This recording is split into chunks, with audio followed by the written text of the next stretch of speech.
This week is Parshas Vayigash, and I was thinking about a sugya to speak about in this week's Parsha that we haven't dealt with in the past, and I just thought of a posuk in this week's Parsha, and I contemplated. I wasn't sure. This seems to be almost an agadate. Could I develop this into be an interesting shiur? And I think the answer is yes. So recently, someone asked me, a person that loves to listen to my shiurim, and he commutes every day 2 hours. He travels an hour on his way to work and an hour back home, and he loves to listen to my shiurim. Is it okay? Because in this week's parsha, when Yosef finally reveals his true identity to his brothers, and then he says, "Vayishlach hasecho v'yalecho v'yomer aleim al tirgezu badorech," and Rashi writes, "Al tisasku b'dvar halacha," and that is a Gemara in Tanis Daf Yud Amud Beis. The Gemara's interpretation is, Yosef says, "Al tirgezu b'derech, al tisasku b'dvar halacha." And there are various different interpretations and reasonings in the Gemara. Why? Rashi says, if you're going to be Yosef b'dvar halacha ba'oime ke'iun, maybe you're going to get to the wrong place. You're going to lose your concentration. Shema yit'u b'derech. So is it okay to listen to shiurim? So the Gemara asks there in Tanis Daf Yud Amud Beis, on the other hand, it is so important to learn dafke b'drochim, shnayim ha'mahalchem b'derech, v'yem b'neim divrei Torah, ra'uyim l'sreifa. And that is the kasha the Gemara asks. And the Gemara answers, hola migras, hola iyunei. You could do chazoras, but don't learn be'iyun, because that might demand concentration, and you might lose your way. In our days, I would say you might make an accident. So let's get back to the question that person asked. Could I listen to your shiurim? I have another option to learn Daf Yomi, and that demands less concentration. Maybe that is lemigras, which is recommended, but li'unei is a prohibition. So, in order to answer the question, let's have a look at this sugya. So Yosef tells his brothers, Al tirgezu b'derech, and the Gemara asks, you need to learn b'drochim, shnayim ha'malchem b'derech v'em b'deim divrei Torah, re'iyon l'sreifa, hola migras hu le'iyunei. You could learn, but not iyun. Chazori, yes. Something that is easier to learn, doesn't demand utmost thought and concentration. 3 different svores we find. What is the difference? Why is iyun not recommended? Rashi says, Shemu yita baderech. Rabbeinu Gershom on the spot says, interesting interpretation, 2 Talmidei Chacham, talk and learning. If they're talking in iyun, sometimes they reach high tones, high notes, and they seem to be shouting at each other and arguing with each other.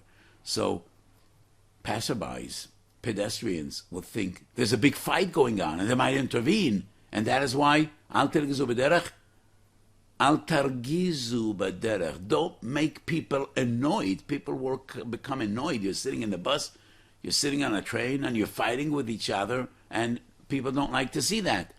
That's the Benu Gershom. The Kli Yukar has a 3rd interpretation, which is totally novel, different than the Rishonim. The Kli Yukar is on the spot in this week's Parsha, Parshas Vayigash. He says the problem is not the derech, the problem is the halacha. Shmatza boyetzelusa kiyoyme de istene. You need yeshuvadas. You need clarity of mind to learn halacha. But b'drochim, people lack that serenity and that clarity. Kol adrochim b'chazkas kola. And Shulchan Aruch says a person is choizim in a derech, he's put him in a tefillah because he's torud. So, once upon a time, traveling was far less comfortable than it is today. Today you have these modern roads and modern cars, and you have the rail system and buses. When you ride on a horse, it's not that comfortable, or on a mule, or you're sitting in a wagon which is drawn by horses, and therefore you lack the yeshuvadas that is necessary for halacha, and you might have a mistake in halacha. That's the interpretation of the Klei Yokar. So before we go on, before we go further, when we learn the last two parshas, we wonder, Yosef is the one that tells them, Altas asku bedvar halacha. Why didn't Yaakov tell them, Altas asku bedvar halacha? Yaakov sent them twice on the journey. He sent them, number one, first time, to bring food. He sent them back with Binyamin the second time. Why doesn't Yaakov teach them Al-Tegez B'Dorach? Whatever Yosef knows, probably he learned from Yaakov. Yaakov is the ultimate teacher. He is, number three, the greatest of the Avos HaKdoshim. The other question is, why didn't Yosef tell them Al-Tegez B'Dorach the first time he sent them home? Only the second time, when he sends them home to bring Binyamin. Two interpretations, two tirutzim. One would be a very simple one. When Yaakov sends his children to Eretz Mitzrayim, they are heartbroken. They are hungry. And this is not a matzah in which people could really learn iyun in a proper way. When Yosef sends his brothers back to Yaakov, he sends them heartbroken. He assumes they're mourning the loss of their brother. He hopes and assumes they regret what they did. It is only when Yosef sends them back the second time around, besimcha vebetuv leivov, after this unbelievable besura toiva, ani Yosef, and they're on their way to tell Yaakov, Yosef is alive. This time they're going besimcha, and therefore there's a greater chashash that they will learn iyun, they will learn halacha, and that's why he says, Al Tirgizu B'derech. The Birkei Yosef in Simon Kuf Yud quotes what he heard in the name of Rabbi Yonasan Eibeshitz, V'noam advoram lemisha moron, edvar pilpul. Like most of the things, the vortim that are quoted in the name of the great Urim V'tumim of Rabbi Yonasan Eibeshitz, so he says, Yaakov was promised that none of his children will die during his lifetime. And the Gemara in Kedushin Daf Lamed Aleph says, La'olim yishalash odom shenoisav, shlish b'mikra, shlish b'mishna, shlish b'Torah. And the Gemara asks, does a person know how long he's going to live? The Gemara answers, liyome. Every day needs to be slit. Mishnah, Mikra, Mishnah, Gemara. But if Yaakov Avinu knew that his children won't die during his lifetime, and they're relatively young, then they don't need to learn Mikra, Mishnah, Gemara every day. They could plan their life till 40 years Mikra, till 80 years Mishnah, till 120 Gemara, because it is only because a person doesn't know how long he will live that he needs to plan every day Mikra, Mishnah, Gemara. So when Yaakov lost Yosef, Yaakov said, this prayer, this hope was not fulfilled. I lost a child. So all the others cannot know how long they will live. And that is why they need to split every day Mikra, Mishnah, Gemara. And therefore, probably B'derech, they'll learn Mikra. They're going to learn Mishnah. They're not going to learn Gemara, the toughest of them all. He didn't need to tell them, Al Tasasku B'dvar Halacha. But now that Yosef is alive and his brothers see that is Haftocha that is Mekuyim, then they could learn Gemara all day. And that is why Yosef needs to tell them, Al Tirgizu B'Dorech. That's Drash, that's Pilpul. Very nice. But let's get back to Guf HaSugya. Is this an Eitzah Toiva Kumash Malon, or is it a Halacha? Is it an Aveda to learn Halacha B'Derech? Or is it just an Eitzah Toiva, a recommendation, maybe a Midas Chasidus? So let's go back to the three Pshotim. Rashi says, Shemiyita B'Derech. So what? So what? So I'll come home a day later or 2 days later. Why would it be an Issa? The Maharsha on the spot says, the reason Yosef says, Al Tirgizu B'Derech, Rashi says, Shemiyita B'Derech. The Maharsha says, Yosef told his brothers, Maharu alu el avichem. Do it as fast as possible. And that is why he tells them, Al Tirgizu B'Derech. According to the Maharsha, we don't understand what all the Pais can bring halacha l'dairis. This has nothing to do with Ledoris. It's just a hero's show. It's just because Yosef wants Yaakov to hear this Besura Toiva as soon as possible. An end to his suffering, bring an end to his pain, bring an end to his torment. Tell him that I'm alive. Maharu v'alu el avichem. So this has nothing to do with halacha for the generations, for the ages. The Shavus Yankov in his wonderful Perish on the Ayin Yankov, Agodas Chazal Iyun Yankov, asks, but Godel Talmud Torah Yosef Mekibed Avim, that's a Gemara Megillah Daf Tezvav.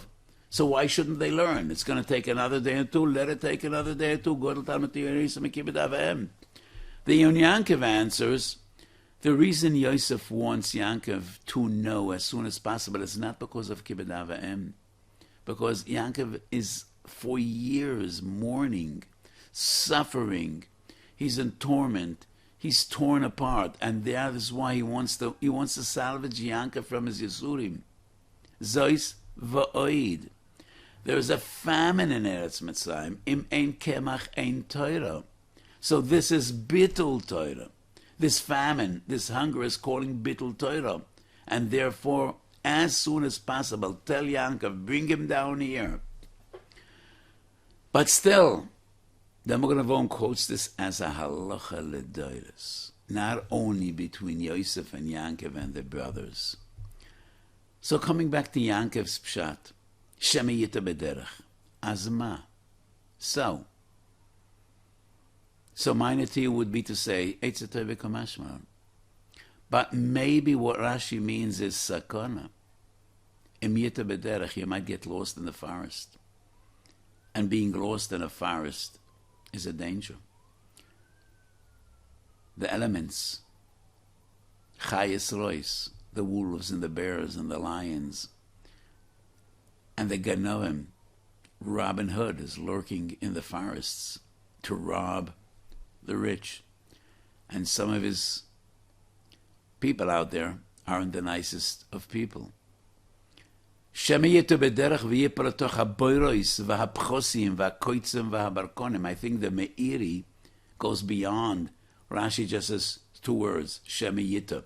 The Meiri says he might get injured, he might hurt himself. So maybe it is a sakana. If it's sakana, then it's a halacha psuka. If it's just, you're going to be late, how about Rabbeinu Gershom? And Rabbeinu Gershom is not a yochid. I think the earliest source of Rabbeinu Gershom's pshat is Targum Yonasim ben Uziel, to the best of my recollection, and it also, there's a new sefer, Perush Rabbeinu Avadia Bartanura ala Torah, and I think I saw it there as well some years ago. So what does Rabbeinu Gershom mean? You're going to argue and learning, and people might think you're fighting around. So what? So what? It's not nice, you know. It's not what decent people do in the public domain. But maybe the chashash is chilul Hashem. And if it's chilul Hashem, it is a prohibition. Not only eitz tov v'kumashmalan. Number 3 is the klayokah. I definitely would have a feeling it's not more than an eitz tov according to the klayokah. If you're going to learn halacha, you might not have the proper clarity of mind. Okay, but it's probably not. He's going to paskin based on what he learned b'derech. Anyway, according to all 3 Perushim, yesh la'ayin, is this an eitz tova or is it a halacha? My inclination would be to say it's a eitz tova kamashmaran, but the Magen Avraham quotes it as a halacha psuka in Semakuf Yud, Sif Koten Yud. Now, the Magen Avraham follows in the footsteps of Rashi, without quoting Rashi, but he writes, Hamahalach b'derech tzorech la'asok b'toirom, aval lo ya'ayin dilma osa la'atrudi. He will be torud, and that definitely is Rashi's pshat. Merav terda, he might lose his way, he might get lost. And then the Magen Avraham says, ve'efshar, if he isn't the driver, then they could learn whatever they wish to learn. So 2 Talmidei Chacham are sitting in the wagon, and the Balagola is sitting up front with a whip, and he's, flogging the horses. So he's in charge of reaching the destination. It's not upon them. So the Magen Avraham says, according to Rashi, he doesn't quote Rashi, but he says, L'choira efshar shem achar noiheg, then they could learn iyun as well. And that is one of the three nafkaminas between the various different reasons why al tasasku b'devar halacha. One nafkamina is, if somebody else is the driver, it's not up to you to plan the trip. The other nafkamina is, nobody is around. You're in the desert. It's late by night. It's only the two of you sitting in the wagon or driving the horses. Nobody is around. Shemu Yita, there is still a chashash. Even a greater chashash. No one is out there to help you if chas v'sholim you get lost. But according to the Benu Gershom, nobody's out there. You could shout, you could scream, you could fight, you could argue. No chilul Hashem. Nobody is going to be annoyed. Third nafkamin is, if you're a yochid, according to the Benu Gershom, there is no chashash. You have no one to fight with. You have no one to argue with. According to Rashi, it's even a greater chashash. You're alone. There is no one to help you out if chas v'sholim you get lost. You don't have your Weiss because you lost battery and you don't have a charger. So these are the three nafkaminis la'alocha between the various different pirushim, the different interpretations. Why did Yosef tell his brothers, al tirgizu b'derech, al tasasku b'devar halacha? So the Mogen Avraham says, ve'efshar. Mishnah Berurah quotes Mogen Avraham, ve'efshar shem acher noheg mutar. So the Mogen Avraham turns this into halacha psuka. And why does he say efshar? Most of the Achronim quoted this halacha b'derech vadai, not ve'efshar. Shulchan Aruch Harav Sif Tet, Ocha Shulchan Sif Yud, Kaf HaChaim Sif Kot Mem. These are some of the greatest poskim, B'tkufas Achronim, and they all write. The problem is only if you drive, you are the one that needs to reach your final destination. But if somebody else is up front taking care of the horses or in the driver's seat, you could learn whatever you wish. Why does the Mogen Avraham write ve'efshar? Is he misupek Rashi or Benu Gershom? No, he didn't see the Benu Gershom. The Benu Gershom wasn't available in the time of the Mogen Avraham. He doesn't quote any other source. To him it's a pshitas keshitas Rashi, dilma osela atrudei. He makes that very clear. V'yafar piken ve'efshar. Loi plug. Many times Chazal made a tekon and lo plug. So there's a balagula sitting up front. Once there was some balagodas or Talmidei Chachomim, and he's going to hear you arguing and learning. He might turn around and say, Yankel, you're right. Yossi, you're wrong. And he might bring in other sources, and you're going to draw him into the pilpul. You're going to draw him into the halachic discussion. So the Mogen Avraham says, ve'efshar. If there's somebody in the driver's seat, there is no issue. The Mogen Avraham is not thoroughly convinced, but most of the Echronim quote this halacha as halacha psuka, as I explained before. So coming back to the basic shaila. Should one learn when he's driving, when he's traveling? Definitely yes. There are three mamorei Chazal. The one quoted in Tanis Daf Yudom and Weiss. Shnayim amalchem v'yemiden divrei Torah. Reuyim l'sreifa. Why does the Gemara bring a Memre da Ameiro when there are two Mishnayos and Ovis? They're the same teaching. Perek Gimel Mishnah Dalet, Perek Gimel Mishnah Zayin.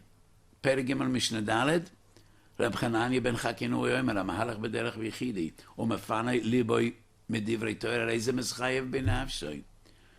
Rabbeinu Avadia and many others are mefarash, amahalach b'derech b'yichidi, and he can't learn because he needs to drive. He needs to see where I'm going.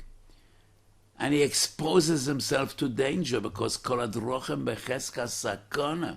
And we need the schus of Torah to be megan, to safeguard him. And in that same perik Gimel Mishnah Zayin, hamaharach b'derech v'oimer, v'mafsik b'divrei Torah v'oimer, ma'nu ilan zeh, harei ze mischayev b'nafshoy. In both Mishnayos, it is a mahalach b'derech. So the difference between these two Mishnayos and the Mamed that is quoted in Tanas Daf Yud, these two Mishnayos deal about an individual. Hamalach b'derech b'yichidi. Hamahalech b'derech, not Shnayim hamahalchim. The Gemara in Tana says, Shnei talmidei chum hamahalcha b'derech v'yein beineim divrei Torah. And because the Gemara in Tana speaks about a group, not an individual, Yosef tells his brothers, Al tirgezu b'derech. There were 10 of them, 11 of them, and they're going to speak and learning. They're going to learn together. That is why the Gemara brings Shnayim hamahalcha b'derech, and not the two Mishnayos. And I think it is the Mishal or the Iyun Yaakov that says, Ein beineihem divrei Torah. It is not enough that each of them learns on his own. They should learn together. Shnayim hamahalcha ve'ein beineihem divrei Torah re'uyim l'sreifam. Because that is Talmud Torah Derabim. That is Cherev Arabadim. That is the way to learn Torah with Chavrusa, which is far better than just learning each and every one of them on his own. So on one hand, when the Shulchan Aruch brings this then, he quotes the Pusuk of Velechtochu B'derech. But Velechtochu B'derech is not a specific mitzvah dafke b'derech. The Meiri in Tanis and many others explain that Velechtochu B'derech is even b'derech. Lo mi bai kishiyoshev bebeito. When you're on the way, not always do you have the Yeshuv Das, even a Velechtochu B'derech. However, the 3 Mamorei Chazal, the one in Tana, Shnayim HaMahalchim, Ein B'neihem Divrei Torah, Uyim L'Sreifa, the 2 Mishnayos and Avos, that is about Sakonas Drachim. It is a mitzvah. It is imperative. It is an obligation to learn B'derech because of Sakonas HaDrachim. And that is why you should learn. However, Lemigras V'lo Le'iyunei. So I quoted 3 sources in Chazal about the importance of Talmud Torah B'derech. But it is also all the Gedolim B'meshech HaDoros. The Shlah in Asora Mamoros clearly and strongly advises and says when people journey, when they're on the road, they should learn. Chayodam, Chov Daled Hey, Kol HaYorei Al Devar Hashem. Anybody that has Yer Shemayim, when he's on the way, should learn Torah. The Mashon Soita Mem Vavo Mid Beis. The Mashon says we find in the Gemara the mitzvah of Lavoya. If you got guests, you should accompany them. You should be malav them, and that prevents sakana. In Tfilas Derech we ask the siyum of the broches v'tzitneini lechein ulechesed ulerachamim be'einecho v'yeine kol royenu. So the derech demands chein and rachamim. B'Torah ksiv livyois chein hein leroshecha. So Torah has lavaya, Torah has chein, and that is why it is so important to learn b'derech. Coming back to the question, could someone listen to the shiurim of the Mincha Social when he's in the car? Well, I'm in a geya b'dover, but I do think definitely yes. I don't have a driver's license, and I don't know how to drive a car. It's one of my shortcomings, so I can't speak from personal experience. But I did consult, and I did ask some of my good friends, is it a distraction? Do you think it's a danger to listen to a shiur while you're driving? And I got some interesting answers. None of them said that it is a distraction. Some people told me, if you listen to a boring shiur, it might put you asleep, and that is a sakana. Some shiurim are boring, some are monotonous, and somebody told me that there's a certain shiur when he listens, he always drowses off, and that is a sakana.